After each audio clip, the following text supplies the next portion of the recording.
Time for a week in review, I suppose.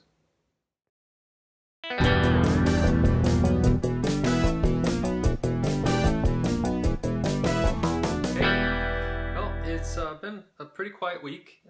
Weather's up and down. One day it's 10, next day it's 35, like today. No snow. But in any case, I've done a lot of reading this week. It's been nice. I didn't make any trips to any comic stores or any estate sales or anything like that since last week, so it's been pretty quiet. Really, I've been watching a lot of YouTube, all of you out there, and a couple of funny ones were about demonetization, and it doesn't affect me. I get it, but I watched Legend and a couple others, and it's funny that how little they actually get for how many views they get and how many subscribers they have. I think he said he averages less than $30 a month, and he has a lot of subscribers and a lot of views, so. It makes you wonder, if the people out there that do that for a living, they must really, really have to hustle. And to me, I think if it ever came to the point to where it was like work, I wouldn't do it. I only do it because I like to share with all of you out there. And to a certain degree, I feel like I should give back. I watched probably for over a year before I made any videos. So I just like, I guess there's a connection there that makes it feel better. And at such a time, if it doesn't feel like it anymore, I guess I'll stop making videos. But anyway, it just was kind of interesting, I guess. Some of the people on there are pretty funny. If you have a minute, look at some of these, especially the millennial kids that are just flipping out over this, and they're making like, less than $5 a month anyway. I don't know why they're going so crazy over it, but anyway, the other thing I noticed is a lot of you out there, your 2018 lists are getting knocked down quick. So a lot of activity either on eBay or at shops. It's pretty neat. They had some really big pickups this last week. Reaper Tate showed off his Hulk #1 on Wednesday night that he picked up, and it's fantastic. That he got that book. That is, to me, one of the biggest ones. I think that and Fantastic Four, two, along with Amazing Fantasy 15, are probably the three main books I think that are what you call tier one or whatever, however you want to come up with a grading or ranking system. Is pretty great. So good for you, Anthony. And a new, kind of a relatively newcomer, RB3. He showed off his Amazing Fantasy 15 that he was able to pick up, and that's phenomenal. I mean, that is usually the end of a lot of people's collecting, that they search the whole thing, and he's kind of started off there, because if I remember correctly, he said before they sold off his whole collection and he really just reads trades, so it's kind of cool. I see Dr. Von Chilla is back in the game. He's back in the saddle. He said he has a laser focus now. After Comics started an intervention yesterday to try to make sure he was pumping the brakes, but it was all met in jest, of course. Still funny. It's just funny to see all these interactions with people out there, so it's enjoyable. I have enjoyed watching YouTube this last week, so anyway, I guess keep it up. I did pick up a few things this week, and Howler Mouse and I can't remember, a couple other people talked about the Ollie's thing, and the day I saw that, I got an ad, and at the top it said DC Trades and hardbacks or something like that.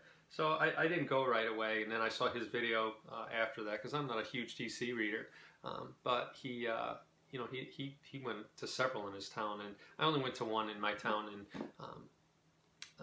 I left the 15% off coupon at home that they mailed me, so that I could have got these for even a better price. But I picked up something that I wouldn't normally. I know my son will be into reading this. It's Batman Rules of Engagement. The art's by Will Spertaccio, so he was one of the original Image guys. But for, I think this was like less than $3. It's just, I think, something fun to have and read. And then I got this for myself. It's Challengers of the Unknown. And last week I showed off the showcase book that I got that was with the Phantom Stranger. And this is the same thing. It's black and white, awesome interior. I just find it very interesting if you look at these four characters, and it's a Kirby creation that predates Fantastic Four, down to one of the characters whose name is Rocky, who, if you read this, acts almost exactly like Ben Grimm, and then you have the professor up here, who's Reed Richards for sure, and then the red-haired guy acts a lot like Johnny Storm. Now this guy's, I guess the Sue Storm because of the blonde hair, blue eyes, but he's a man, obviously. But if you read this, there are elements in here that you see, and I think it's the exploration part of Challenge of the Unknown, and they're kind of a neat little group. But one other thing I noticed about these books in particular, they are pretty inexpensive how they're printed. If you see the binding, the way it's done, and as Sleepy Reader likes to point out, when you get binding like that, you get a lot of gutter loss. So it does make it difficult to read some of this. You can't just kind of sit and read it like you would a book, because if you want to see all the art, you do kind of have to do some bending and twisting. But I read a couple of these so far, and they're really good.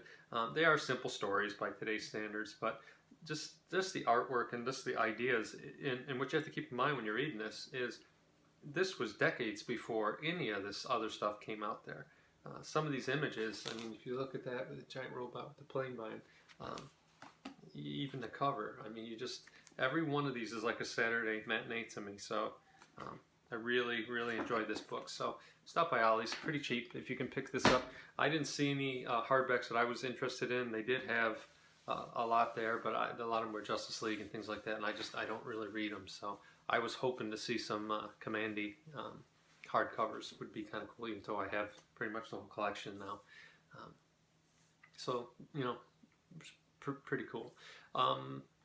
Yeah, that's all I picked up this week, and I didn't really buy anything on eBay, but you know, I've slowed my list down. I think I'm under 10 right now in my watch list. So that's for those of you out there that have 3-figure watch lists like I used to. It's great.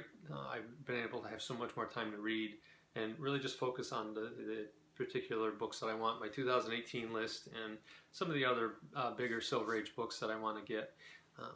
But the next part is my weekly sermon.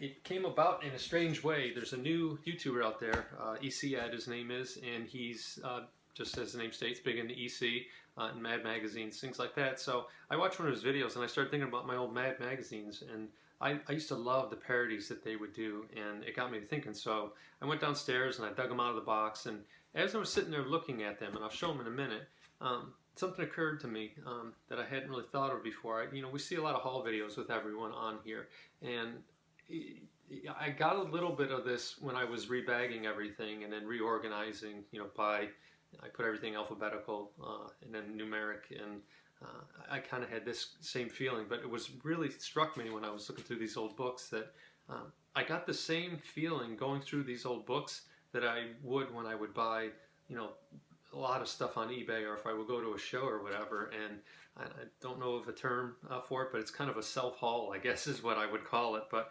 the enjoyment of just going through these old books was as good, or maybe even better, than when I got new stuff. So I guess that's kind of a recommendation. Take some time and go through your old books. Instead of looking at something new to buy, randomly open up a long box and just go through the entire thing, and I think you'd be surprised at how you feel when you do that. But it was kind of cool. It just happened as I was sitting in my basement looking through some old magazines that I read, and first one that I saw is I remember reading this over and over again. We took a trip to Ohio when I was a kid, and my brother and I, it was in the back of an RV. We read this magazine over and over and over again. It's Mad Magazines. It's a Star Wars parody, and it's hysterical. I love it. It's January 78. I always loved how they did this too. 60 cents, and it says cheap, in case you didn't think that was cheap. This cover I remember. I think my brother had a subscription for a while, and you can tell by the back, we definitely did the foldovers. And for those of you that are too young to know or have never opened a Mad magazine, in the back they always had these little drawings, and then there'd be like a little clue or something like that, and then if you folded it over, you would see, like in this case, it forms towards CIA. So, pretty dang cool. Wow, I think it looks like an anti-smoking ad back then. And this one's from June '76, so pretty cool stuff. This book, I remember we read this over and over again. Jaws, when that movie came out, shark was everything. Sharks were all over the place. And I remember there are stories in this thing, and we lived on the water when I was a kid by Lake Ontario, and you see stuff like this. It's a story about a guy gets his leg bit off, and it's a true story. I remember, I don't think we went in the water that whole summer of Jaws. Yeah, we were just fascinated by Jaws. And then you had, I believe this was Marvel came out with Crazy. That's the Saturday Night Fever parody, of course. They didn't say cheap on theirs, although they priced it the same, 60 cents. That was pretty funny. And then you had Starlog came out with Fangoria, I think it was called here. And it was decent. My brother was more into this stuff than me. Wow, look at that. That's a neat picture there. Look at that creature from the Black Lagoon. Awesome. Black and white two-parter.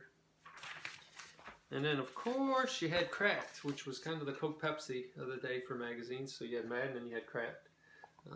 I like Cracked too. To me, it wasn't all that big a difference. Mad is superior, I think, in most ways, but I enjoy a lot of the Crack magazines. I think a lot of the Cracks were mine. I think when you have an older brother, you kind of always take the opposite direction of him. I can remember as a young kid, my brother was always a Steelers fan, and back in the 70s, the only other team that could compete with Pittsburgh really was Dallas. So I was a kid. I was like 3, 4. I remember 5 maybe. I liked Dallas, and then the one Super Bowl. I remember at halftime I switched. It was funny. It's funny how you're a kid and you switch like that. But I can remember. I think it was the one where Hegman and Hollywood Henderson, was it? Zach Bradshaw stole the ball from him, and just the way the whole thing happened, it just seemed wrong to me. And even in my little 5-year-old brain, I decided that wasn't cool. And I think from that point on, I switched over to Pittsburgh, and then they ended up coming back and winning that game. So anyway, it just made me think of that. But I think you get the sibling rivalry, so I probably imagine I went to Crack just because my brother was so into Mad Magazine. I haven't read a Mad Magazine in probably 30 years. It's kind of like a DC-esque cover, huh? I really like the Super Barf Bag, or the Barf Bag in general. Then back, in the old, when these first were out, they had the big square bounds, and these things were really huge. Interesting artwork. But there's tons of these. I have so many of these in this Towering Inferno from 1976. And this one's super special. Yeah, Archie Bunker on the front. It's kind of an odd combo. But Mad was always cool because it was satirical, but I think, for me at least, it was kind of educational. It did kind of let you know what was going on. You could look at that and look at the magazines and figure stuff out pretty good. But yeah, so that's my self-haul for the week. The other thing is I watched a lot of, well, not a lot, I watched some TV. I watched X-Files, and this is my ongoing eating crow, or my own words, but it has gotten better.